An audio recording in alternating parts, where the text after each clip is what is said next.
امت اور ملت میں تھوڑا فرق ہوتا ہے۔ اب ملت میں کیا ہے، بعض چیزیں ایسی ہیں فطرت میں داخل ہر بندے کی، لیکن کبھی کبھی فطرت ظاہر نہیں ہوتی بندے کی، لیکن ابراہیم علیہ السلام سے وہ فطرت ظاہر ہوئی، اور فطرت کی وہ چیزیں ظاہر ہوئیں جو ہمارے لیے واجب کر دی گئی ہیں، وہ ابراہیم علیہ السلام کی فطرت سے۔ حدیث پاک کے اندر فرمایا گیا، حضرت اکرمہ سے روایت ہے جو حضرت عبداللہ ابن عباس سے سوال کرتے ہیں کہ یہ فطرت کی چیزوں سے مراد کیا چیزیں ہیں؟ کلمات جو قرآن کہتا ہے کہ ابراہیم علیہ السلام کو اللہ پاک نے آزمائشوں میں ڈالا، امتحانات میں ڈالا، وہ کیا چیزیں تھیں؟ تو حضرت عبداللہ ابن عباس نے فرمایا، پہلی چیز کلی کرنا۔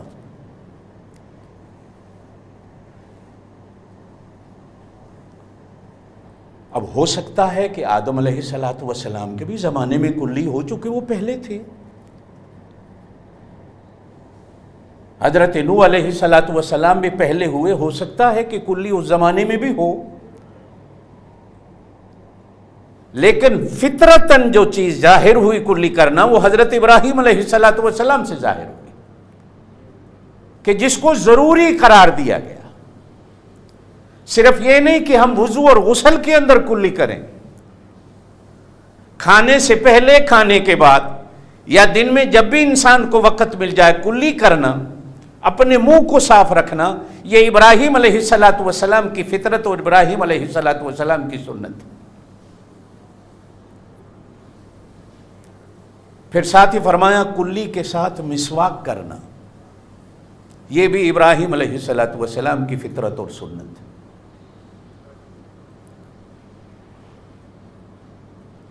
اب ان دونوں سنتوں میں جہاں ہم نبی پاک صلی اللہ علیہ وسلم کی بھی سنت ہے کلی کرنا اور مسواک کرنا، وہی اس سنت کا تعلق ابراہیم علیہ السلام کے ساتھ بھی۔ ناک میں پانی ڈالنا، ناک کو صاف کرنا، یہ بھی حضرت ابن عباس رضی اللہ عنہما کی روایت میں ہے کہ ابراہیم علیہ السلام کی فطرت اور سنت۔ مونچھوں کے بال کاٹنا، مونچھوں کو تراشنا جسے کہا جاتا ہے، مونچھیں بڑھائی بھی جا سکتی ہیں، یہ نہیں کہ نہیں،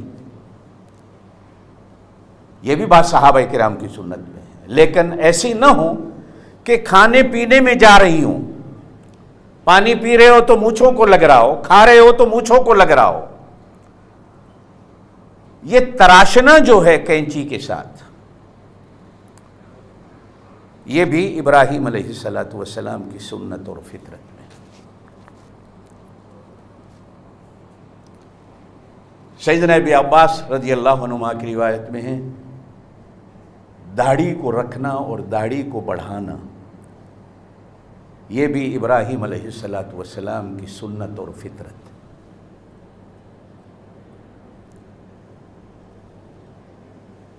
سر کے بالوں میں مانگ نکالنا، یہ سیدھی نکالنا، یہ ابراہیم علیہ السلام کی سنت اور فطرت ہے، اور نبی پاک صلی اللہ علیہ وسلم کی فطرت اور سنت بھی۔ میں یوں تو نہیں کہتا کہ جو لوگ ٹیڑھی میڑھی نکالتے ہیں یہ گناہ ہے، لیکن سیدھی درمیان سے مانگ کو نکالنا یہ سنت میں ہے۔ اور مزے کی بات یہ ہے کہ جس طرح سنت خوبصورت ہوتی ہے، اسی طرح سنت پہ عمل کرنے والے بندے کو بھی خوبصورت بنا دیتی ہے، یہ سنت کا نور ہوتا ہے۔ اچھا، اس سنت میں عورتیں بھی اور مرد بھی، نبی پاک صلی اللہ علیہ وسلم کی عادت مبارکہ مختلف رہی۔ کبھی آپ صلی اللہ علیہ وسلم نے کندھوں تک زلفیں رکھی، درمیان سے مانگ نکالی۔ کبھی آپ صلی اللہ علیہ وسلم نے کانوں تک بال رکھے، سنت ہے۔ اور کبھی کبھی آپ صلی اللہ علیہ وسلم نے اس طرح بھی پھرایا، یہ بھی سنت ہے۔ سنت سمجھ کر اگر کوئی بال رکھتا ہے، وہ کاندھوں تک رکھتا ہے یا کانوں تک رکھتا ہے یا ٹنڈ کراتا ہے، سنت سمجھ کر، تو اللہ کی شان ہے کہ بال رکھنا اور بال کٹانے کے اندر بھی اللہ پاک نور پیدا کر دیتا۔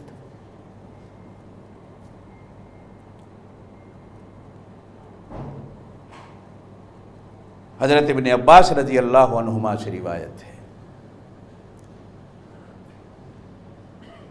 یہ ناخن کاٹنا یہ بھی ابراہیم علیہ السلام کی سنت اور فطرت ہے۔ سب سے پہلے ناخن کاٹنے کا معمول اس دنیا میں وہ ابراہیم علیہ السلام سے شروع ہوا۔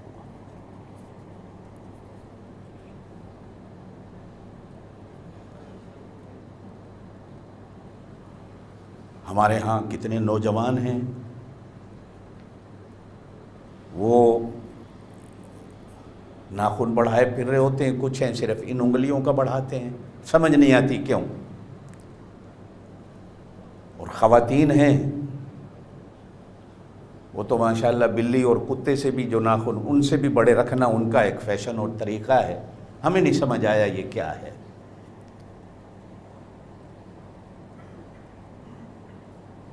ناخن کاٹنا ہاتھوں اور پیروں کے،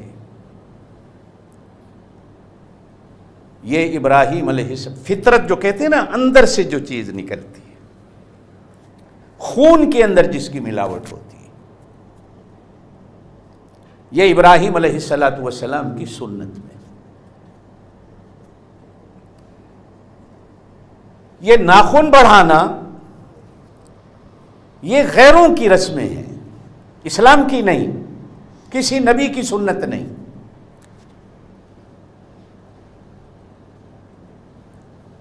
وہ آدمی کتنا گنہگار ہوگا۔ بغلوں کے بال صاف کرنا یہ بھی ابراہیم علیہ السلام کی فطرت میں اور سنت میں۔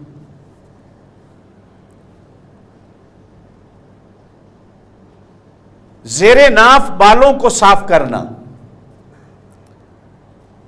یہ بھی ابراہیم علیہ السلام کی فطرت اور سنت میں۔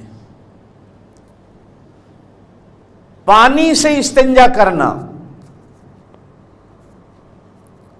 اگرچہ مٹی کے ڈھیلے سے یا ٹیشو پیپر سے کوئی آدمی استنجا کرتا ہے، پانی مہیا نہیں،